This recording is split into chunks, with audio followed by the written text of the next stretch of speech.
There is a lie we've been told over and over. A lie so sophisticated it wears the disguise of wisdom. The lie is this: if you just adopt a growth mindset, you will succeed. We're told to see challenges as opportunities, to embrace failure, to believe our abilities are limitless.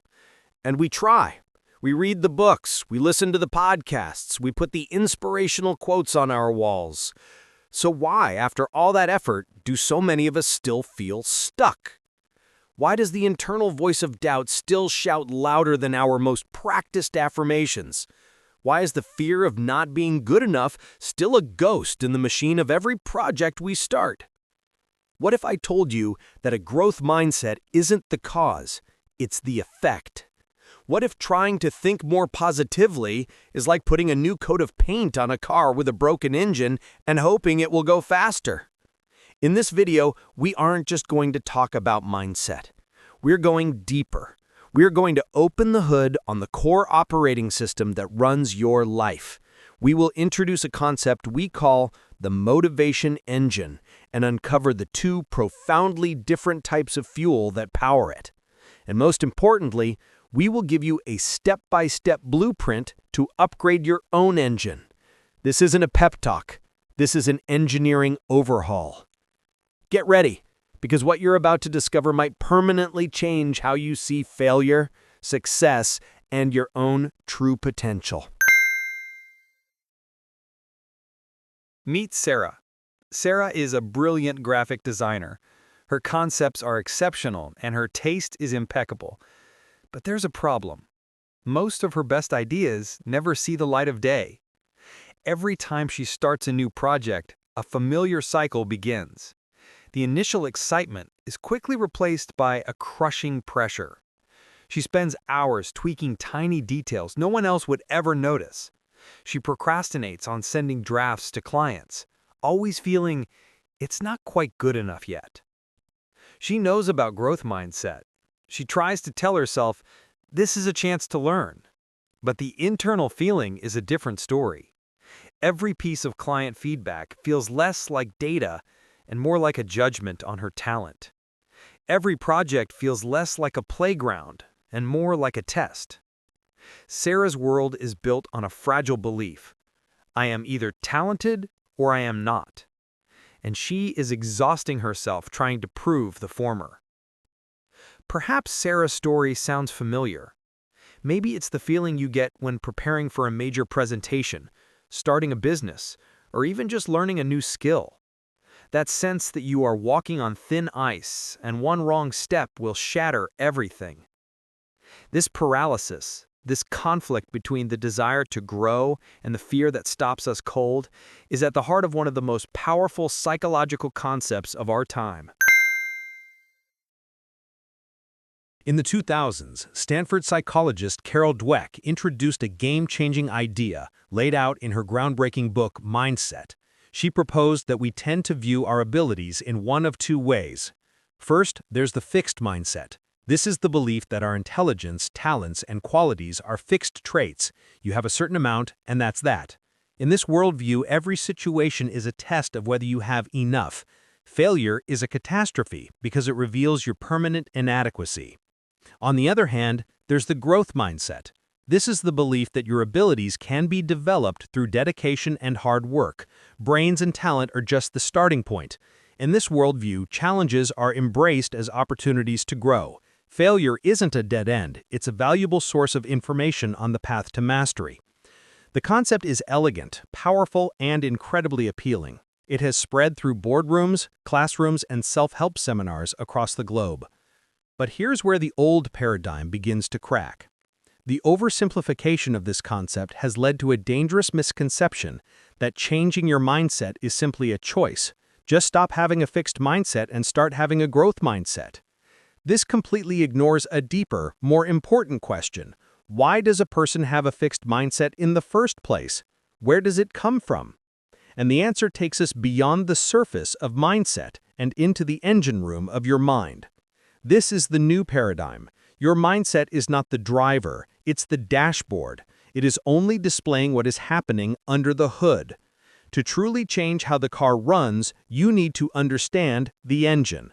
We call it the motivation engine.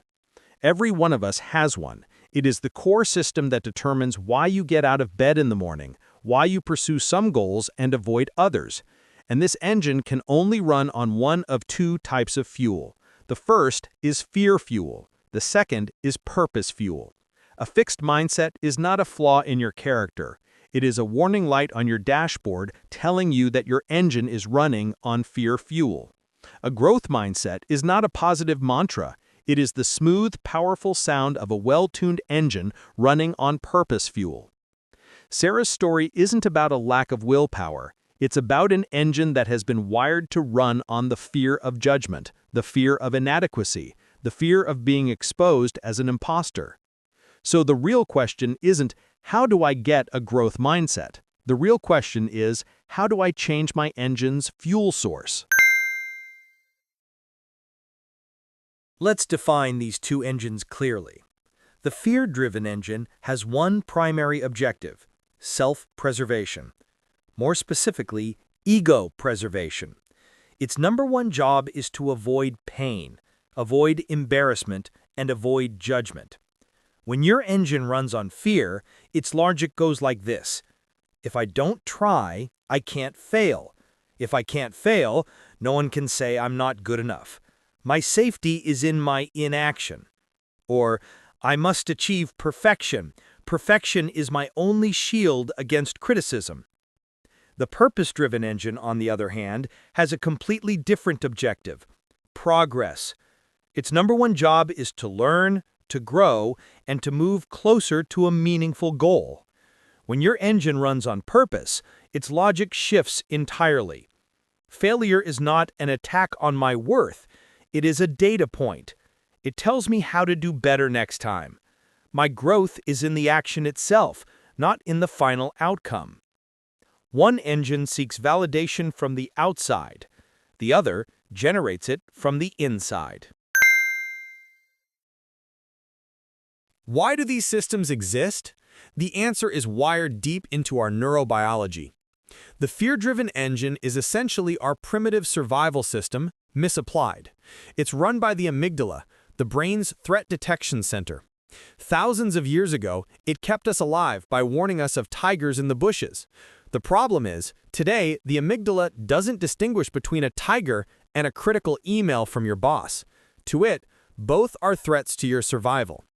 When you're operating from fear, your body is flooded with the stress hormone cortisol. Your focus narrows. Your thinking becomes binary: success or failure, safety or danger. This is the neurochemical state of a fixed mindset. The purpose-driven engine, in contrast, is linked to the prefrontal cortex, the brain's executive center, responsible for planning, complex problem-solving, and self-awareness. When you operate from purpose, your brain releases dopamine not in response to praise, but in response to the process of effort and learning itself. Curiosity is activated. Persistence feels rewarding. This is the neurochemical state of a growth mindset. It's not about you being better or worse. It's simply about which part of your brain is in the driver's seat. There are a few common misunderstandings to clear up.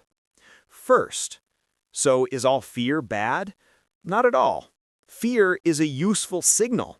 The fear of touching a hot stove is good.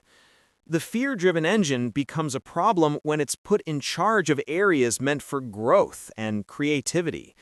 It's like using a hammer to perform heart surgery. It's the wrong tool for the job. Second, is this just another form of toxic positivity? Absolutely not.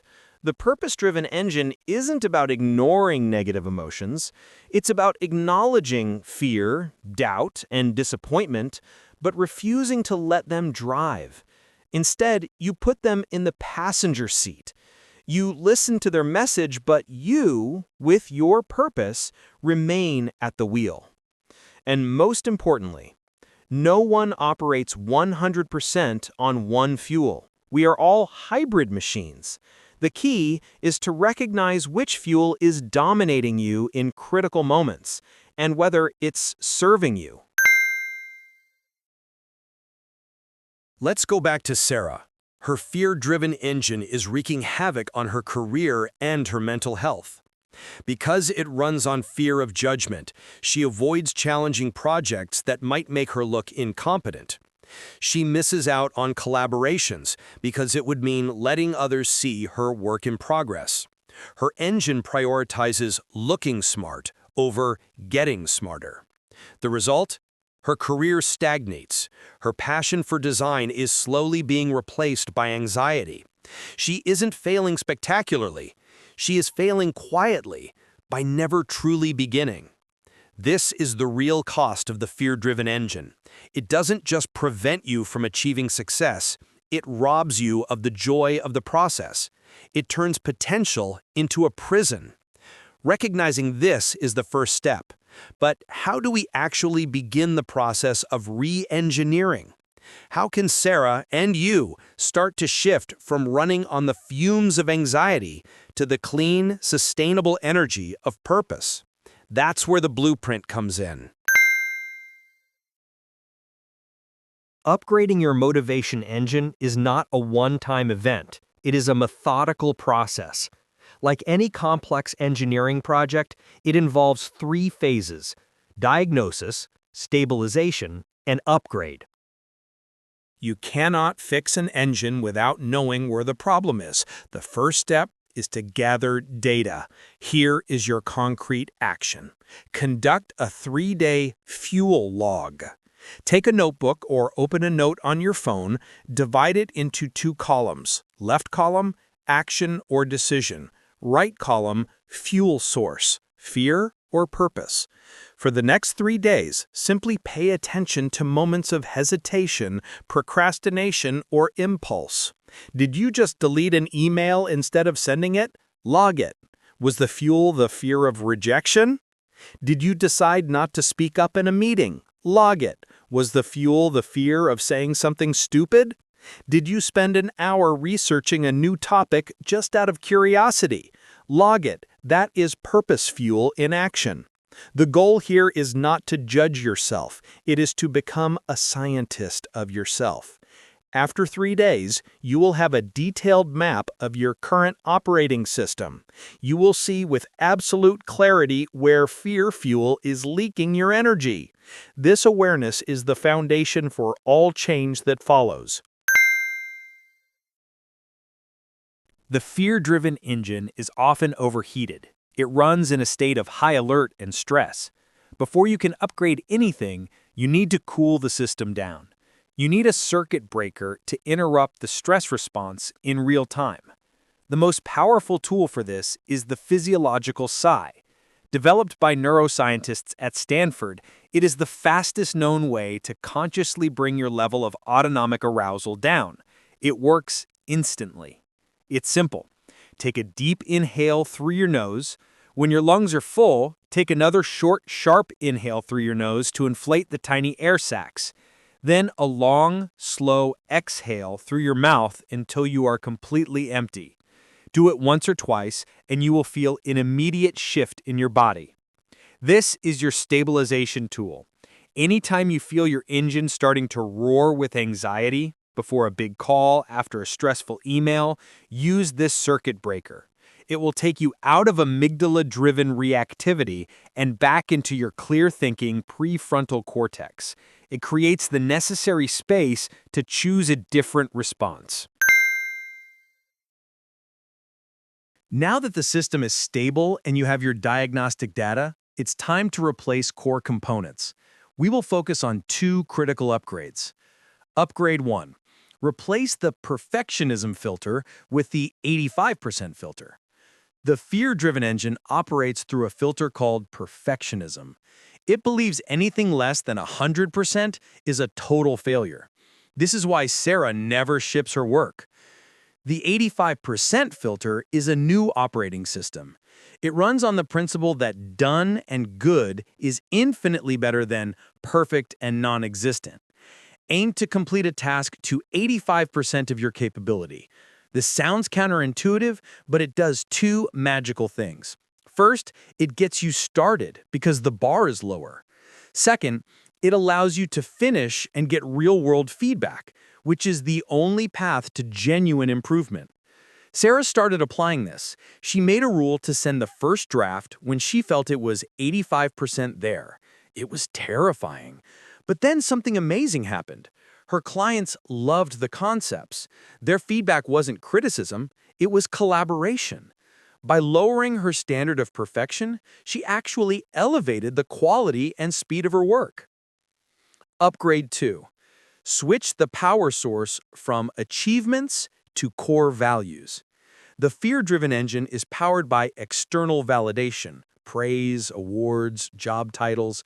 This is a volatile power source. The purpose-driven engine is powered by internal core values. Ask yourself, what truly matters to me in this work beyond looking good? Is it creativity, connection, learning, contribution? Identify 1 or 2 core values, and then make embodying those values your metric for success. For Sarah, she realized her core value wasn't being the best designer, but creative problem solving. This shift changed everything. A project was no longer a test of her talent, it was an opportunity for her to practice her value. Even if a design was rejected, as long as she had approached it with creative problem solving, she could still feel successful on some level. She had moved her power source from the outside to the inside. The journey from a fixed to a growth mindset is not a leap of faith. It is a deliberate engineering process.